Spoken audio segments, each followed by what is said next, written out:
পাপা, কোথায় নিয়ে যাচ্ছ? এই দেখ মেয়ে, তোমার জন্য একটা সারপ্রাইজ। কেমন লাগছে? ভালো লাগছে। ঠিক আছে, তুমি ঘুরে দেখো, কোথাও দূরে যেও না।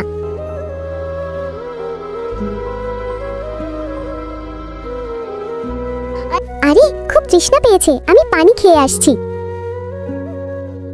আরে মা, কি সুন্দর গাড়ি! আমাকে এমন একটা গাড়ি কিনে দাও। আরে বাবা, আমার কাছে এত টাকা নেই, কেউ তো দেখছে না। তুমি ওই গাড়িটায় গিয়ে বসে একটু ঘুরে নাও। এই স্যার, সরে যান, আমার বাবা বাড়িতে আছেন। যেতে দাও বাবা, চল। এ কি, তুমি এখানে বসে আছো? আমি কি তোমাকে এটাই শিখিয়েছি? তুমি কি এভাবে সবার সাথে অসভ্যতা করবে? পাপা, সে তো গাড়িটায় বসতে যাচ্ছিল, তাতে কি হয়েছে? গাড়ি কি খেলার জিনিস নাকি? যাও, তুমি ভাইয়াকে ঘুরিয়ে আনো। আরে ভাইয়া, শুনুন, একটু দাঁড়ান। কি রে? আপনি আমার স্কুটিতে করে ঘুরে নিন। চলে যা, আমি তোর স্কুটিতে ঘুরতে চাই না। এই ছবিটাকে সুন্দর মনে করলে ভিডিওতে লাইক করে চ্যানেলটাকে সাবস্ক্রাইব করো, এরপরে আল্লাহ লিখো।